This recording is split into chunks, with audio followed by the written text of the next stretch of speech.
पिछले लेक्चर में हमने देखा कि कैसे प्रोनाउंस को बदला जाता है। अब हम पास्ट टेंस पे इनडायरेक्ट बनाने का रूल देखने जा रहे हैं। तो सबसे पहले हम नियमों पे बात करेंगे। अब यहाँ मैंने दो कॉलम बनाए हैं, डायरेक्ट स्पीच और इनडायरेक्ट स्पीच। डायरेक्ट स्पीच में जो टेंसेस लिखी हैं, अगर ये टेंसेस होती हैं तो इनडायरेक्ट बनाने में ये जो इनडायरेक्ट के नीचे टेंसेस लिखी हैं उनमें ये कन्वर्ट हो जाती है। अब जैसे अगर बाय चांस डायरेक्ट स्पीच हमारा प्रेजेंट इंडेफिनिट टेंस में है तो हम इनडायरेक्ट जब बनाएंगे तो वो पास्ट इंडेफिनिट हो जाएगा। अगर प्रेजेंट कंटिन्यूअस है तो पास्ट कंटिन्यूअस हो जाएगा। प्रेजेंट परफेक्ट है तो पास्ट परफेक्ट हो जाएगा। प्रेजेंट परफेक्ट कंटिन्यूअस है तो पास्ट परफेक्ट कंटिन्यूअस ये हो जाएगा। इसी प्रकार से जब हम पास्ट में देखते हैं तो पास्ट इंडेफिनिट टेंस का अगर डायरेक्ट स्पीच है तो हमारा इनडायरेक्ट जो बनेगा वो पास्ट परफेक्ट में बनेगा। अगर पास्ट कंटिन्यूअस में तो पास्ट परफेक्ट कंटिन्यूअस में बनेगा। यदि ये डायरेक्ट स्पीच हमारा पास्ट परफेक्ट में है तो हम कोई भी टेंस का चेंजेस नहीं रखेंगे, इसलिए नो चेंज यहाँ पे लिखा हुआ है। इसी तरह से अगर ये पास्ट परफेक्ट में हमारा डायरेक्ट स्पीच है तो इनडायरेक्ट में हम नो चेंज, कोई बदलाव नहीं करेंगे। अब हम फ्यूचर पे बात करते हैं। प्रेजेंट टेंस देखा हमने, पास्ट टेंस देखा हमने कि प्रेजेंट टेंस को कैसे चेंज किया जाता है, पास्ट टेंस को कैसे चेंज किया जाता है। अब हम फ्यूचर पे बात करेंगे। फ्यूचर में बदलाव केवल 4 का होता है, विल का, शैल का, कैन का और मे का।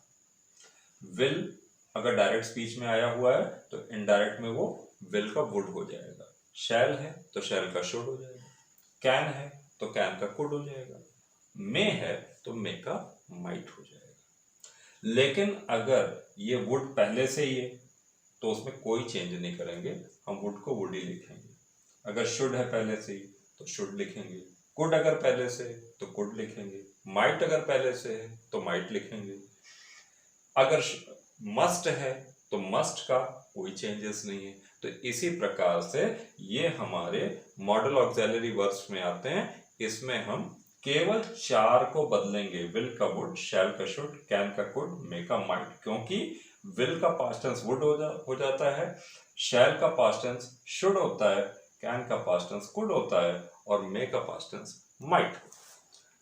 अब हम आगे देखते हैं कि कुछ ऐसे पर्टिकुलर वर्ड्स होते हैं कि अगर ये डायरेक्ट स्पीच में आए होते हैं तो इनडायरेक्ट में उनकी जगह पे दूसरे शब्दों को लिख दिया जाता है। जैसे अगर डायरेक्ट स्पीच में कहीं पे नाउ शब्द आया है तो नाउ बदल के देन हो जाएगा। अगर एगो है तो एगो बदल के बिफोर हो जाएगा। कम है तो कम का गो हो जाएगा। हेयर का देयर हो जाएगा। दिस का दैट हो जाएगा। दीज का दोज हो जाएगा। इसी प्रकार से हेंस, हेंस माने इस तरह से तो उसका देंस हो जाएगा, इसका माने उस तरह से। टुडे का दैट डे हो जाएगा। टुनाइट का दैट नाइट हो जाएगा। टुमारो का द नेक्स्ट डे हो जाएगा और यस्टरडे का उसी तरह से द प्रीवियस डे हो जाएगा। तो आप लोग इन रूल्स का एक स्क्रीनशॉट ले लें और उसको अच्छी तरह से याद कर लें, क्योंकि इसी के अकॉर्डिंग आगे आपको करते जाना है। तो अब तक मैंने आपको रूल्स में बताया कि टेंसेस को कैसे बदला जाता है, प्रेजेंट टेंस कैसे बदलता है, पास्ट कैसे बदलता है, फ्यूचर कैसे बदलता है और कुछ पर्टिकुलर वर्ड्स कैसे चेंज हो जाते हैं, किन शब्दों में बदल जाते हैं। इन चीज़ों को मैंने आपको पिछले रूल्स में बताया। अब मैं आपको आखिरी रूल बताने जा रहा हूं और आखिरी रूल वो रूल है जहां पर कोई भी रूल फॉलो नहीं करता है, उसको हम एक्सेप्शंस कहते हैं। एक्सेप्शंस को हिंदी में अपवाद कहते हैं, जिसका माने हुआ कि कुछ ऐसे पॉइंट्स हैं, कुछ ऐसी बातें हैं जहां पर जो पिछले रूल्स मैंने आपको बताए वो एक भी रूल यहाँ पे लागू नहीं होता है। तो कहाँ कहाँ पे नियम लागू नहीं होता, वो मात्र 4 जगह हैं, 4 स्थान हैं। पहला है हमारा यूनिवर्सल ट्रुथ। यूनिवर्सल ट्रुथ को हिंदी में कहते हैं सार्वभौम सत्य। सार्वभौम सत्य का मतलब हुआ एक ऐसा सत्य जिसे कभी भी किसी स्थिति में झुठलाया ना जा सके, जिसको कभी भी कोई झूठा सिद्ध ना कर सके, वो हमारा सार्वभौम सत्य होता है, अकाट्य सत्य होता है, यूनिवर्सल ट्रुथ होता है। अब जैसे अगर कोई कहे कि सूरज पूरब से निकलता है, तो इस सत्य को कोई झुठला नहीं सकता है। इसको सब कोई जानता है कि सूरज की दिशा उगने की पूरब से ही है। ये कभी नहीं कोई कह सकता कि नहीं दक्षिण से भी उदित होता है, ऐसा नहीं हो सकता। दिन के बाद रात, रात के बाद दिन आता है, बहुत फैक्ट है ये, इसको कोई झुठला नहीं सकता है। कभी कोई नहीं कह सकता नहीं कभी 24 घंटे दिन ही दिन था या 24 घंटे रात ही रात थी, ये इम्पॉसिबल है। तो इस प्रकार की जो घटनाएं हैं, प्राकृतिक घटनाएं, जिनको कि हम कभी भी झूठा सिद्ध नहीं कर सकते हैं, वो सार्वभौम सत्य कहलाती है। कोई चीज हम ऊपर को फेंकते हैं तो लौट कर वो धरती पे आ जाता है। पानी हमेशा ढलान की तरफ बढ़ता है, तो ये सभी सार्वभौम सत्य हैं, ये कभी झूठे सिद्ध नहीं हो सकते। दूसरा पॉइंट है प्रोवर्ब्स। प्रोवर्ब्स माने कहावतें। जितनी कहावतें बनी हैं, जितनी कहावतें इस दुनिया में यूज की जाती हैं, बोली जाती हैं, वो एज इट इज वैसे के वैसी लिख दी जाएंगी, इसमें कोई नियम लागू नहीं होता है। तीसरा है हैबिट्स। हैबिट्स माने आदतें। अब ये हम सभी जानते हैं कि जिसकी जो हैबिट होती है वो हैबिट छूटती नहीं है।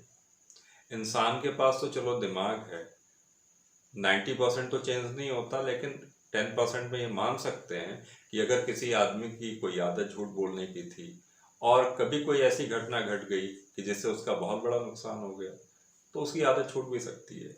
लेकिन जानवरों में ये इम्पॉसिबल है। जानवरों की जो हैबिट होती है वो कभी चेंज नहीं हो सकती। जैसे भैंस पगुराती है, जुगाली करती है, रुमिनेट करती है, उसको हम चेंज नहीं कर सकते। कुत्ते को आप कोई चीज़ देंगे खाने पीने के लिए तो पूंछ हिलाता है, तो ये सब उसकी हैबिट्स हैं। शेर हमेशा मांस ही खाता है, शेर कभी दूसरी चीज़ नहीं खा सकता, शाकाहारी भोजन नहीं कर सकता। तो इस प्रकार से दीज आर द हैबिट्स।